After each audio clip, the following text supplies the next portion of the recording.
I'm coming right up on my 1-year anniversary of owning an SSL Origin 32 console. So what is the good, what is the bad, and what's the ugly of owning this? Let's break down everything I love and everything I don't love about having this console. Let's go. So first things first, let's talk about something that nobody in audio talks about, and that is wrist fatigue. For many, many years of being a producer, I did metal bands.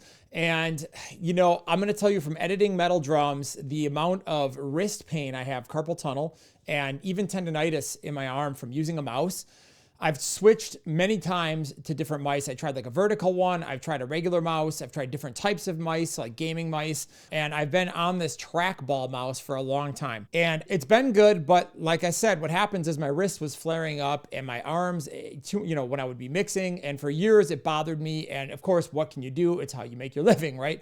Well, buying a console solved that problem for me. And I know this is something that nobody really talks about in audio, but really like wrist fatigue and just repetitive injury of doing this job is actually pretty serious and something we should talk about. Buying a console changed that because one, having a control surface right in front of me and learning to use and mix with my hands, as well as having knobs and buttons to push and faders and things like that, has taken the amount of actual computer work that I do down. Now, yeah, of course, I still do a ton of automation in the computer and I still use a lot of plugins when I'm mixing and I still need to use my mouse, but it's radically lowered the amount of like impact strain that it's put on my wrist. And I honestly haven't had a single problem or a single flare up, and I haven't even thought about it until I made this video since I bought this board. So it's been a total game changer for me right out of the gate in that regard. Next, let's talk about the sonics. Now, obviously SSLs are very famous for their sound. I was very worried about the modern circuit design. And that's something I thought, you know, oh, I want a 4000. I don't want to put up with the electric bill and the maintenance bill and the fact that it's hard to get parts and all of the other crap that goes along with owning a vintage console, all of the downtime, etc. Very, very expensive to own, yet acquiring one is about the same price as what you could buy a new Origin for. Maybe a little less, but still, it's in the ballpark. So I thought about it and I weighed it hard, and then I looked at it. I liked, you know, the AWS 948. I was going to buy that. I was super set on it. And like I said in my original Origin video, when I checked out the Origin, I fell in love with it at NAMM, and then I bought it, you know, a year ago. Now, I will say this. The one thing about the 948 that I didn't like is I had this summing mixer for a while, the Sigma. And I thought it was great. It was super wide, but I thought it was a little weak on the bottom end. And for me, I mix a lot of active rock, a lot of stuff for radio. And for me, having massive bottom end in my mixes is like super important. It's one of the things I care about most. And I feel like is a trademark of like my sonic signature is my low end, right? So I was terrified that the bottom end was going to be a little bit too tight and a little bit too thin, like I thought it was on the original thing, and anytime I've ever mixed on like an AWS. So that being said, when I bought the SSL, I was kind of skeptical of the bottom end because everybody thinks, oh, Neve, big bottom. Well, the first thing sonically that stood out for me with this console is the low end is freaking massive and it's tight. So I've just been shocked by how good the low end is on this board. And not just me, like my clients, when I mix hip hop, when I'm mixing pop, you know, anything with 808s or subs, pop punk, you know, because everybody's throwing Moogs and subs and 808s and stuff and that stuff. You know, when I'm mixing a lot of that stuff and I have all this crazy thing, all this sub information going down at like 30 to 40 hertz, I cannot tell you how many times the producers I work with, the artists I work with are like, oh my God, that bottom end is massive. This hits so hard. The SSL Origin is tight, but it's super fat and it has so much low end headroom, meaning I can push so much bottom end to this thing and it takes it and it just does this musical thing with it, like this movement. It's hard to explain unless you hear it, but it just gives you a depth and an impact and a size and a movement that I can never get in a computer. And I just, like, I don't know. When I hear in the box bottom end, to me, it just sticks out. When I hear bottom end on this, it just brings me back to the early 2000s when records just used to hit differently. And every time I mix on it, I just get so excited. So the bottom end was like the first thing sonically that just stood out. And I was just like, I never thought of SSL as something that had low end this good, but I am just in love with the bottom end on this console. Like the way the low end sits is just spectacular. So bravo SSL, whatever you did with the electronics, this thing hits. My next impression of the Origin in terms of sonics was how flexible it is and how wide of a range you can take it. Now let me explain what I mean by that. When I bought this thing, I wanted a 4000 sound and I knew it was a 4000 circuit. And I was like, okay, but it's got the modern components because it really sounded like a 4000 because let's be honest, like all new gear that basically recreates old gear, it can be the same circuit, the parts are different. So it's gonna sound slightly different. I was worried, right? I think this board, what's cool about it is it can go cleaner, right? Like an AWS. It's definitely a little cleaner overall than a 4000, but it can crunch up into a 4000 and you can really drive it. Up here, you have these drive knobs and these preamps, and you can push them and you can turn them into drive, and you can bend the board, which is really cool, and kind of crunch it up a little bit, or you can bring it back and you can basically take the board and you can make it cleaner. Depending on how you gain stage the board, I figured out you could almost clean it up like an AWS, or you could push it into more of a 4000 territory. So you can do a clean mix on it, or you can do a crunchy mix on it, depending on how you push it. And it's really cool because I love that, because I mix a lot of stuff. You know, like I said, I go from active rock all the way to pop music and everything in between. Sometimes I'm even mixing stuff like death metal that really needs to be gritty, or, you know, things that need to be super clean. So as far as I'm concerned, I think that's a huge win, because this board has a bit of a sonic chameleon, but like I said, the signature is more in the ballpark of a 4000, and I love it. I think it sounds spectacular. They really hit the sonics out of the park on this one. The next comment I have in regards to the sonics of this board is, I really think this thing helped me up my game. I mixed in the box for so many years, and you know, I very intimately know the limitations. I mean, I do have a #1 song that I mix in the box, so I know how to mix in the box. Like, I'm not bad at it, you know? I've mixed a lot of records that have done really, really well and charted great. That being said, I reached a certain point where I felt like I hit a plateau in my mixing, and I just, no matter what I did, I couldn't get past certain things and I couldn't achieve certain sounds. The day this thing showed up, that changed, because suddenly I understand how guys like Andy Wallace or CLA get the sounds that they did because of the way this thing sounds and the console and the way it spreads certain things out. It creates certain movements and depths and energies, and that just you can't get in a computer. And I hate to say it, I know that ruins a lot of people's perception, but it's the truth. And you know, I'm here to tell you the truth. And the truth is that there's just a certain sound that you can't get in a computer that a board has, period. And it is what it is. Like, I've been trying to emulate certain sounds my entire career, and I've never been able to get them. The day that SSL Origin showed up, I was able to get them with my own twist. And I'm super, super excited and happy about that. And to me, that was massive, because it basically allowed me to take my mixing, and I felt like I kind of took the blanket off of it, and I was able to expand and grow rapidly as a mixer. And it's been great for my career. I've just been winning all kinds of great mix-offs and getting all kinds of bands that I want to work with. And to me, that's a huge win. So I'm just so stoked and happy and thankful that I bought this thing, because it has allowed me to grow in ways that I never knew that I could grow, and discover things sonically that I didn't fully understand just because I didn't have a tool like this. And it's just been really eye-opening. Now let's talk about the workflow on the SSL Origin. There's a lot of things to go over. So how am I using this? Now, originally when I sat down with this board and I made my first video on it, there's a lot of things here, small faders, the large faders, in terms of recall and automation. I had a lot of theories and a lot of ideas. In practice, what I do has changed a little bit versus what I thought I was gonna do, if that makes sense. So let's dig in. The first thing is the layout. Now, I immediately went and bought scribble strip tape, and instead I ended up getting these magnetic strips, which are really awesome. And what I like about that is I can literally sit here with a marker and I can just like erase something and write it in very, very quickly. Now, the irony of that is I laid out the scribble strip, and after about a month of having this, I don't think I've really changed anything on it, because the layout of the board for me has stayed the same. So the way that I like to work on this board, and like I said, I mix a ton of different genres every day. Like, some days I will literally be mixing 3 or 4 different genres in a single day. So I kind of set up the board to be able to handle anything, right? So I have some channels that are kind of at unity that don't have EQ or anything like that on them. And then I have some channels that have EQ on them. And I essentially park the same things in the same spots every time. Now, sometimes I may move something, but at least I have the channel reserved for it on the board. So for example, I have like, if I have cymbals, I have an overheads track, I have a rooms, I have a shells bus, I have like post-production and synths, and I always put those things on those parts of the board. And sometimes I may move them to based off I want to have EQ. So I thought I was gonna like totally reset the board and remix everything and turn all the knobs on every single mix. And what actually ended up happening is I've almost used this, I don't want to say like a giant summing mixer because that's not true, but I kind of have everything in terms of the faders dialed in and gain stage perfectly because I always park the same instruments on the same thing. So my kick and snare, I make sure it's hitting a certain level in the box coming out. Boom, I drop it to my shells bus. And guess what? It doesn't matter if it's, you know, a hip hop trap style kick and snare. It doesn't matter if it's a loop. It doesn't matter if it's a rock, you know, sample or whatever. I put it on this bus. It's already hitting the compressor at the perfect thing. It's almost everything is dialed in perfectly. It's gain stage perfectly. It hits the board exactly how I want it to hit. And if I need to change it, I can just hit the 0 dB fader, which will change the level. I can take the insert out. And then guess what? Boom. I have another option to remove the compressor insert and I can get a different set of gain staging. So being able to do that has allowed me to cover every single type of situation. Now, oh boy, what happens if you have to EQ something differently? Great. Well, I have a good starting like bass EQ dialed in for a lot of things that just works. Like for example, I mix for a lot of the same producers. So I get cymbals that are recorded in the same drum room. So I have an EQ here that I like. Now, what happens if I need to change it, right? So I have like a bass recall that I use.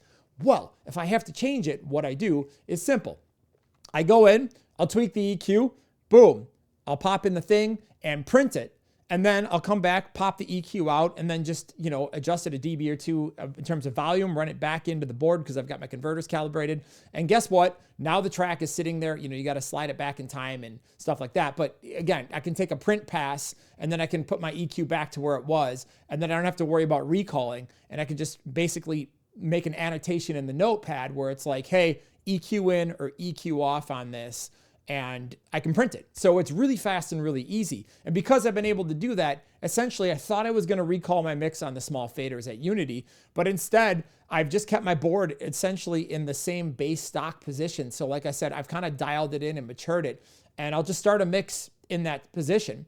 And then I'll go in and I'll adjust and EQ things as I need to, and then just print those things, and then they're good. And it's really fast, and I don't have to recall. And I love it because I literally don't recall. And I've probably mixed over 100 songs, maybe 120 or so on this board since. It's hard to say. I'd have to go calculate it, but I've had weeks where I've literally mixed like 10 songs in a single week for like 3 or 4 different artists.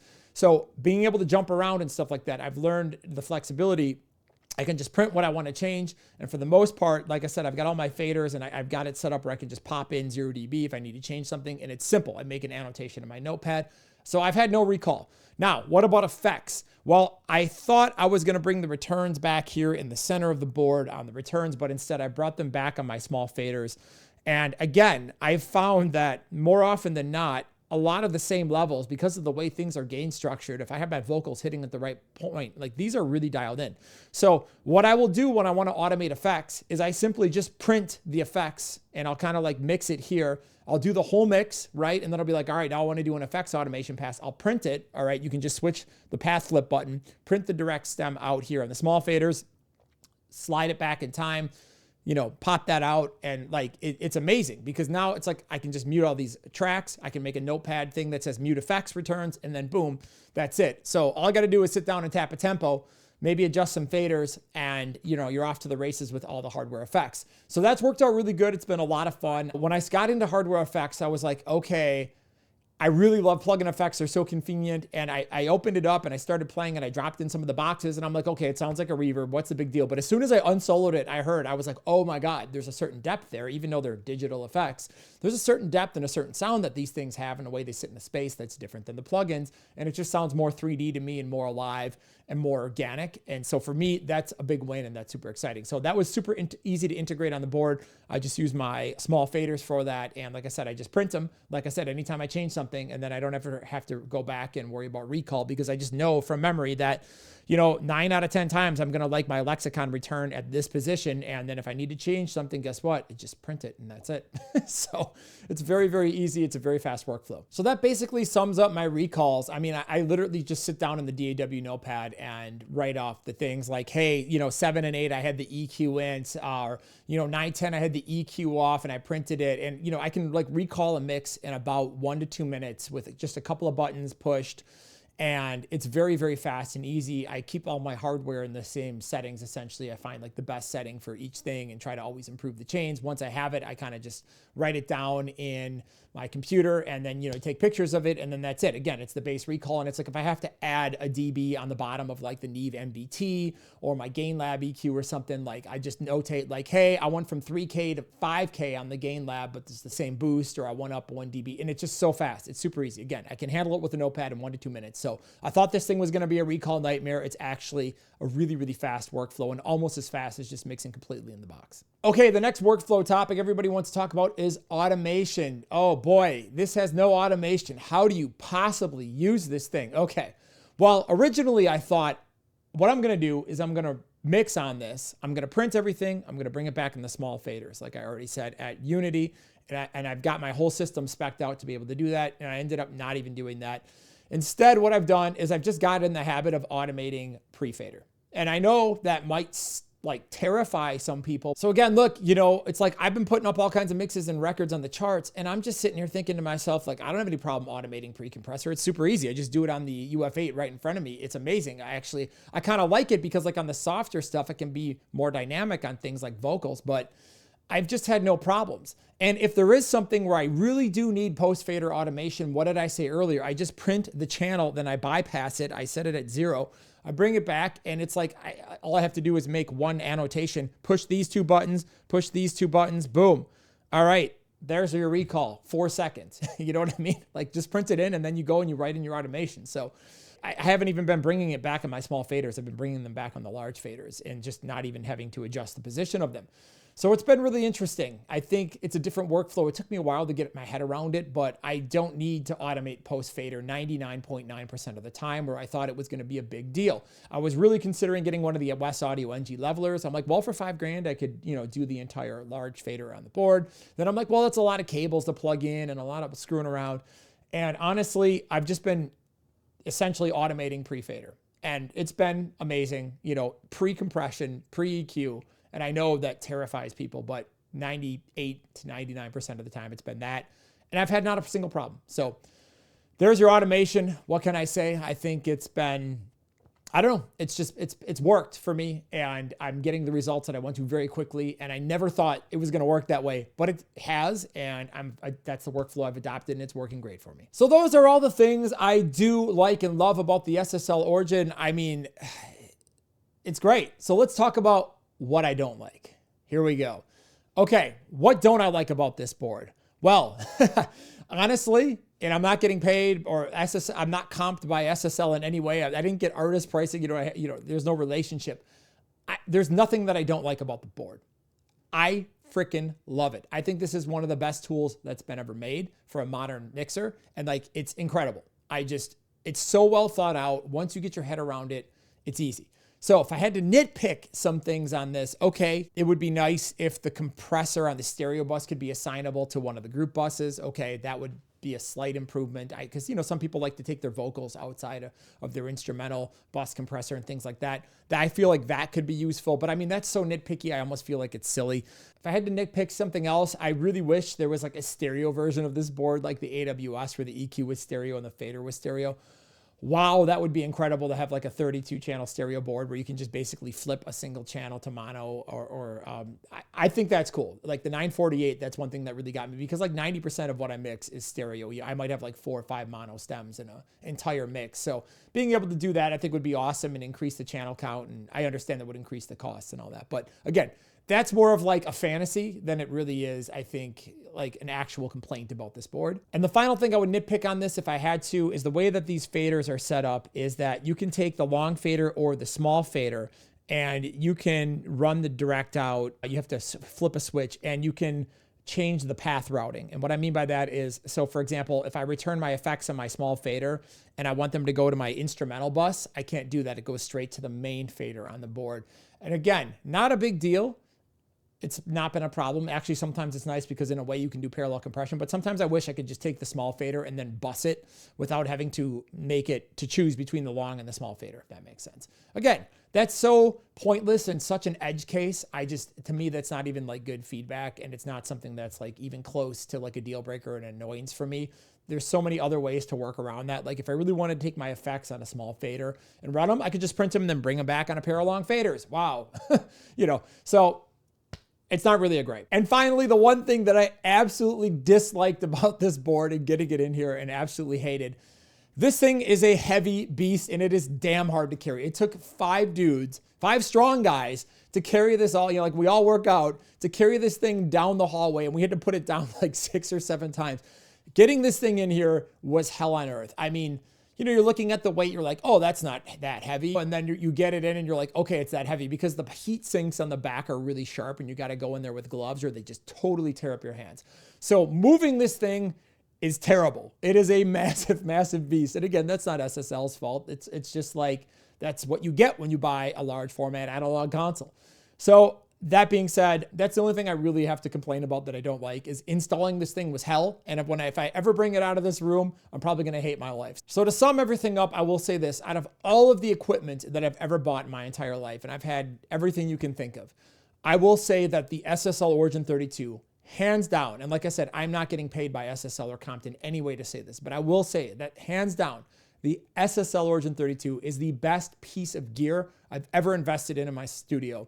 It's given me a massive return as a mixer in terms of, like I said, just what it's done for my sonics and the type of clientele that I'm getting. And I'm very, very thankful that I bought this. Yeah, it's been a struggle financially. Buying something like this is not fun, but I will say that it hasn't shot my power consumption up. Like, I've looked at the bills and it's almost like negligible. I turn it off when I'm not using it and I fire it up. Even if I got to take a phone call, I shut it down and put it to sleep. So it hasn't shot up my electricity bill hardly even noticeably. I mean, I think I pay a couple extra bucks a month for electricity, like big deal, but I also have a ton of outboard here. So, when I looked at it with the landlord, like I didn't see it like a big jump or anything like that. So that's great. It's been easy to use, easy to maintain. I've had 0 problems. It's been just really, really fun to work on and inspiring. And I don't know, I just love coming to work every day and working on a tool like this. It's something that I've always dreamed about, and I'm glad I took the plunge. It's taken me 20 years to get to the point where financially it's made sense for me to take the plunge, but I'm very grateful that I did. And if you're looking at a board like this, I highly recommend this one. It sounds incredible. It's fun to use. It's easy. And it just makes coming to work so much more exciting every day. By the way, if you want to hear a few songs that I've actually mixed on the SSL Origin here, I have a playlist of my mixes here on Spotify. You can look this up. So for example, this was mixed on the Origin. This was done on an API. This was mixed on the Origin. This was on the Origin. This was not. This is super old. This was mixed on the Origin. These 4 were mixed on the Origin. This was mixed on the Origin. So was this, and this. This is old. This is old. This is old. This was mixed on the Origin. This is this, and that are mixed on the Origin. And a lot of the rest of this stuff is old. So if you want to hear the sonic signature of it, at least through the way that my ears hear, you can definitely check that out. If you enjoyed this type of content, let me know what you think in the comments below. Hit the notification bell, like, subscribe. Thank you so much for watching. And of course, if you want to learn how to mix, check out nailthemix.com. Happy mixing, everybody.